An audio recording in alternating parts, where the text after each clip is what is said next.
안녕하세요. 이번에 결혼을 하려다가 하마터면 사기꾼 같은 사람하고 할 뻔해서 인생 종칠 뻔했어요. 진짜 그런 뻔뻔한 사람이 어디 있나 싶죠. 그리고 제가 이번 일을 계기로 겉모습과 친절함이 전부가 아니라는 것을 알게 되었네요. 저와 예비 신랑은 어떻게 만났냐면 그거 있잖아요. 요즘 결혼을 주선해주는 회사가 있잖아요.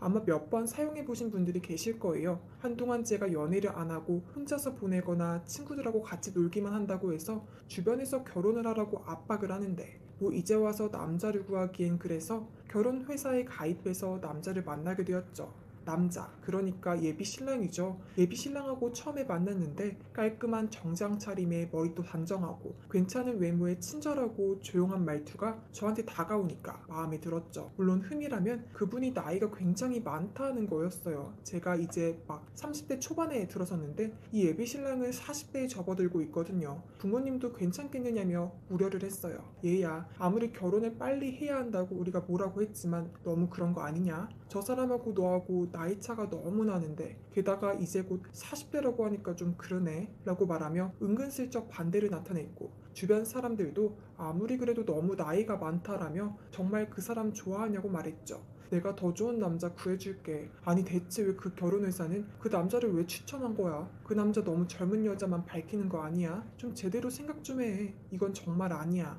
라고 말하며 극구 만류하는 사람도 있는데 저는 그 사람을 처음 보자마자 마음에 들었었고 딱히 저한테 이상한 행동을 하지 않을 거라고 생각을 해서 그런 걸 단호하게 거절을 했었죠.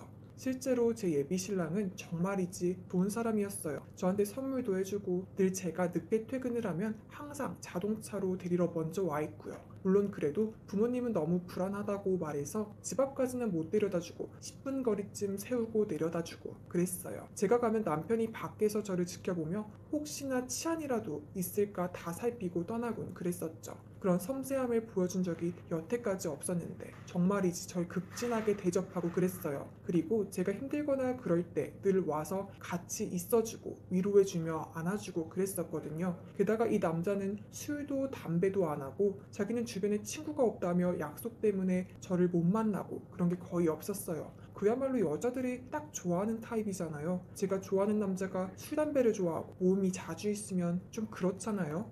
여자들은 그러면 자기한테 신경을 못 써준다고 별로 좋게 안 보고 술, 담배는 애초부터 몸에 좋은 거는 아니고 술을 마시다 보면 주정 부리고 숙취니 뭐니 날리고 담배는 냄새가 나고 나중에 태어날 아기한테도 아주 안 좋잖아요. 그래서 이렇게 좋은 예비 신랑을 만나서 참 좋다라고 생각하면서 한편으로는 이런 남자를 왜 다른 여자들이 데려가지 않았었는지 궁금하기도 했어요.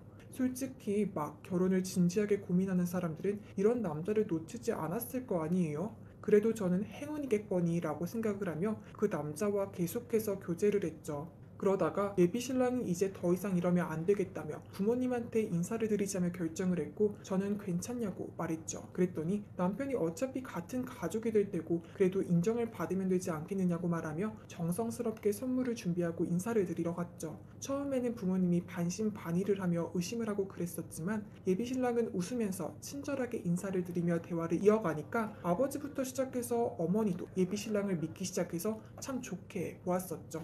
나중에는 벌써부터 서방 그러면서 용돈도 주고 그랬죠. 물론 예비 신랑은 아니라며 장인어른 장모님의 돈으로 쓰시라며 거절을 했죠. 그 뒤로는 예비 신랑은 제 부모님한테 용돈을 드리며 극진히 대접을 해주었죠. 이러니 이런 남자를 어떻게 버릴 수가 있겠어요. 어떻게든 결혼을 하는 게 좋겠다며 빨리 결혼하자고 졸랐고 예비 신랑은 알겠다며 얼른 혼수 준비를 하자고 말했죠. 그런데 거기서부터 문제가 발생하기 시작했죠. 어느 날 예비 신랑과 저는 혼수 준비를 할 겸 데이트도 같이 진행을 하는데 갑자기 웬 전화가 걸려오는 거예요. 예비 신랑은 갑자기 얼굴이 굳더니 잠시 전화를 하고 오겠다며 저희 식당에 앉혀놓고 기다렸는데 한참 동안 오질 않는 거예요. 그래서 이게 대체 무슨 일인가 하며 전화로 어디냐고 말했고 나중에는 더 기다리질 못해서 나가려고 할 때쯤 예비 신랑이 와서 미안하다고 말했죠. 저는 대체 무슨 전화길래 이렇게 오래 걸리느냐고 말하니까 그냥 회사에서 일이 터져서 그런 거라고 말하며 얼버무렸죠. 저는 그걸 믿지 못하고 웬 여자 목소리가 들렸는데 그 사람 뭐냐고 말했죠. 예비 신랑이 전화를 하자마자 통화 소리를 건너편으로 들었는데 야 네가 그러고도 인간이냐? 라고 말하는 여자 목소리였거든요. 남편은 그냥 회사 동료라고 말하며 내가 실수한 게 있어서 그런 거라고 너무 염려 안 해도 된다고 말했죠. 그냥저냥 넘어갔는데 마음에 걸리더라고요. 그 뒤부터 남편은 저하고 만나려고 하지도 않았고 왜인지 약속을 자주 잡더라고요. 아니 결혼 준비는 막바지에 이르렀고 이제 곧 상견례도 해야 될 텐데 너무한 거 아닌가 라고 생각을 했어요. 한동안 약속이 없다는 사람이 이렇게 약속이 많다고 또 야근이 많다고 하니까 많이 이상했죠. 그래서 예비 신랑한테 대체 무슨 약속이니 야근이니 뭐 때문에 그런 거냐고 말하니까 별거 아니라고 말하면서 너무 신경 쓰지 말라고 그러더라고요. 뭐 사정이 있으니 그렇다 쳐도 이러다가 혼수 준비나 제대로 할 수 있을지 의문이었어요. 그러던 어느 날 제가 예비 신랑하고 만나려고 하는데 약속 장소에 웬 여자랑 같이 서 있더라고요. 근데 둘 다 표정이 좋지 않았죠. 서로 싸우고 있어서 왜 그러지 하며 다가가는데 거기서 충격적인 이야기를 들었죠. 당신 애 어떻게 할 거야? 우리 애는 아버지가 누군지도 모르고 있다고. 어차피 친자 확인 다 했잖아. 이제 결정해. 저 여자야 나야? 여기서 잘 결정해. 안 그러면 네 인생 내가 조질 테니까. 너 보니까 아주 몹쓸 짓 하고 다녔더라. 이에 남편은 그게 무슨 소리냐며 왜 곧 결혼할 사람이랑 같이 가야 하는데 여기 와서 무슨 짓이냐고 말하니까 그 여자가 저를 보더니 마침 잘 됐다며 저를 물더니 이야기를 더 해주었죠. 당신 진짜 잘 결정해. 저 미친 남자 진짜 뒤가 구리거든. 잘못하면 나처럼 피해볼 수가 있어. 저 남자가 얼마나 나쁜 놈인지 말해줄게.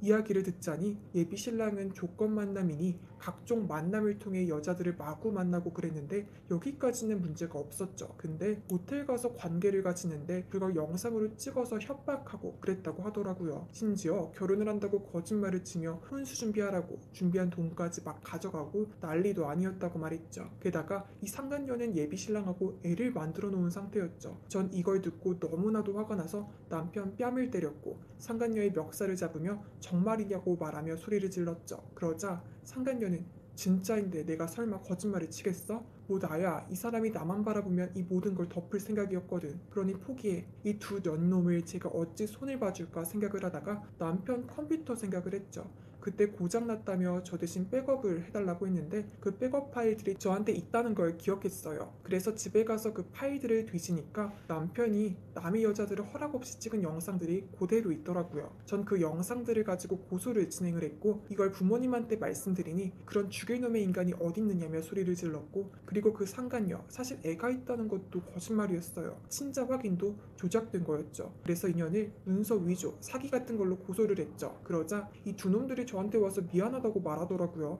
상간녀는 어떻게든 돈이 없어서 그랬던 거라고 말하며 자기는 반성을 했다며 말하는데 뺨을 때리며 거절을 했고 남편은 뭐 그냥 마구 때리며 꺼지라고 말했죠. 그렇게 두 놈은 법적 처벌을 받게 되었고 저는 피해 보상금을 받으며 마무리를 지었죠. 전 이번 일을 계기로 두 번 다시 결혼 회사는 이용하지 않기로 결정을 했죠. 어찌된 게 그런 범죄자를 걸러내지도 못한다는 게 말이 되는지 참 차라리 지인 소개나 그런 게 더 나은 것 같아요. 여러분들도 결혼회사 너무 미치는 마세요. 진짜 아무리 이것저것 다 확인을 해도 사람의 모든 것을 다 보는 게 아니거든요. 정말 하마터면 결혼했다가 인생 망할 뻔했어요. 그런 저의 아찔한 일은 지나가고 이렇게 행복하게 보내며 사연을 보내보았어요. 다들 재미있게 들으셨으면 좋겠네요. 그럼 저는 여기서 마무리할게요. 다들 안녕히들 계세요.